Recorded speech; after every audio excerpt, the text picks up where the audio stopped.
everybody, this is Caitlin here, and welcome back to our Force of Will spoilers. My apologies that this video wasn't actually out yesterday. I wasn't home for the majority of yesterday, and by the time I actually did get home, I was totally exhausted and knackered, and I couldn't actually will up, if you pardon the pun, the urge to actually do these spoilers yesterday, so that's why I'm doing them today. So my apologies for the slight delay, but we are here, we are looking at the spoilers for Ancient Knights in particular. This time we are looking at some darkness, and we're actually going to be seeing a familiar face that we saw way back when Reiya Cluster was first teased. We actually have the reveal of who this character in particular actually is. Her name is Frayla, which sounds a lot like Reiya a little bit, so I might get confused between the two names, so pardon me. Her name is Frayla. She is a Dark Elf, so this is a new introduction of this subspecies of elf, by the way, completely different to normal elves. So any elves that trigger stuff, depending on whether if elves hit the field, Dark Elves do not trigger them because they are considered a different resonator class, so that's really helpful to know. So maybe not so much versatility with mixing Dark Elves with normal elves, but you might see some kind of combo with them. She has a Judgment of 3, which is 2 darkness and 1 void. She obviously has Dark Energize. At the end of your turn, you may put target Dark Elf from your graveyard into your hand. If you do this, this card deals 300 damage to you. So this is a way to recycle your Dark Elves, which is going to be the main kind of resonator type for this kind of deck idea. If you do, you're obviously dealing damage to yourself, but at the same time, it's it's a little bit of a payoff for you to be able to recycle things now that we don't have Horn of Sacred Beasts in play. But also, funnily enough, she doesn't have a sealed ability. Unlike all of our starter deck rulers and Pandora, Frayla doesn't have a sealed ability, which I think is really interesting.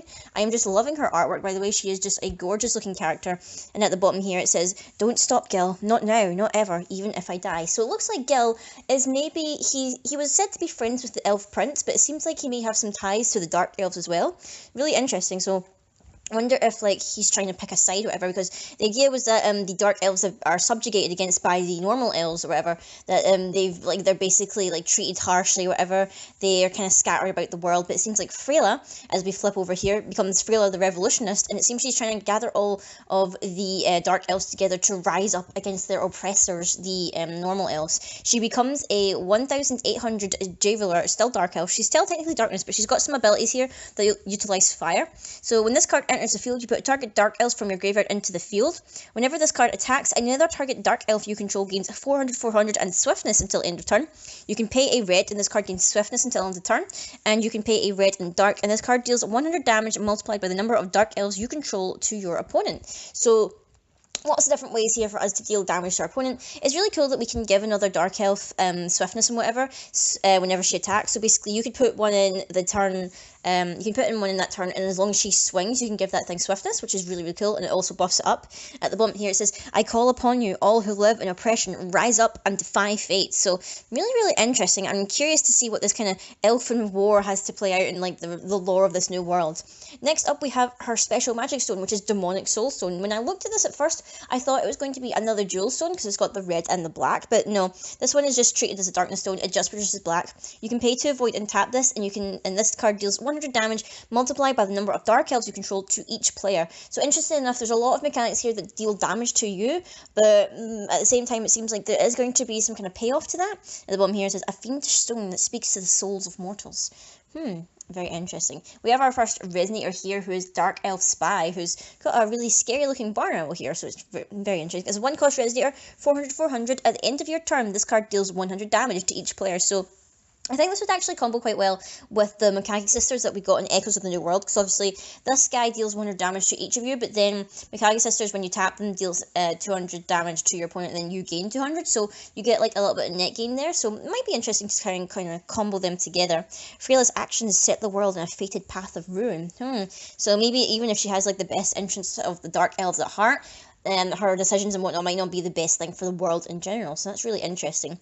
Next up we have Shade Assassin, another 1-drop, who's 200, another Dark Elf. This one looks like it's some kind of sniper, although I think that's more like not a flute, it's more like a blowpipe or something like that. So it's like Sniper, Blowpipe, Dark Elf from the shadows. Whenever this card deals damage to a resonator, you destroy that resonator, so similar to the kind of Cthulhu thing that we had back in Curse of the Frozen Casket. And this card gains Swiftness as long as you control another Dark Elf. So kind of handy. It's only a 1-drop, so it means that you can swing essentially. And if you can target something with your opponent, say their stuff is rest and whatnot, you can be able to target something and make sure it dies. A good distraction makes for easy assassination. Next up, we have a very gorgeous looking card here, I'm not going to lie. We have Safina, Frayla's right hand, a 2-drop Resonator. She's 500, 400, Dark Elf. When this card enters the field, if you don't control a card named Hilda, Frayla's left hand, search your deck for a card with that name, reveal it and put it into your hand, then shuffle your deck. This card gains 203 land as long as your life is 2,000 or less. So again, this kind of helps in the way where, like, obviously you're losing a lot of life, or you're losing like decent smidgens of life each turn or whatever, depending on your actions. So this kind of helps in that this 2 cost gets better late game, or depending on what your life total is later on. And it's kind of cool that it searches out the kind of the left hand, as we call it, if she's not already on the field. So that's kind of handy in that you can at least get some search out in this deck. And when we flip over, we get to the next card, we have Hilda, Frayla's left hand, the card in particular. She's also really cool looking. I like the look of her. She's another 2-drop. She's 400, 500, so kind of mirrored stats here. And when she enters the field, if you do not control Safina, the right hand, you put target card with that name from your graveyard into the field. So instead of searching out of your deck, you search it from your graveyard if it's in your graveyard, and you can put it into the field instead, so it doesn't go to hand, which is actually quite interesting. And this card gains 300, 200 as long as your life is 2,000 or less. So essentially, you are getting 2/7/7s if your life is less than 2,000, which is pretty decent. I'm ready when you are. She seems really cute. I really like her. And she's also featured on this next card here, this chant, Tactics of the Dark Elves. It's a 3 cost, it's 2 dark and 1 void. Up to 2 target Resonators cannot be destroyed until end of turn, and gain, whenever this card deals damage to a Resonator, destroy that Resonator until end of turn. So that's a handy way of being able to swing with your Resonators, knowing, like, you could even just swing with, like, little guys or whatever, just to make sure, and they won't be killed, but then they'll actually destroy whatever they're targeting, which is really interesting. It's a shame that this is not quick cast. It would have been great if this was quick cast, because then you could play it on your opponent's turn and then make sure that when they block, that they could actually, like, destroy your opponent and, like, punish them for attacking. I can understand why it's not quick cast, but still a really nice card. I quite like it. Next up, we have Dark Elf Sorcerer, another 3-drop. It is 2 dark and 1 void, a 7/7 Dark Elf. Whenever a ruler or Resonator you control deals damage to you, this card deals that much damage to your opponent. So this is the kicker here. This is why you want to be dealing damage to yourself, because whenever a ruler or Resonator, so that's counting Frayla as well, whenever you deal damage to yourself, you're also dealing that to your opponent. So just as much as you're punishing yourself, you're punishing your opponent. So maybe your opponent actually doesn't want you to use those abilities where you hurt yourself if this card is on the field, because then that can hurt them as well, which is really, really interesting.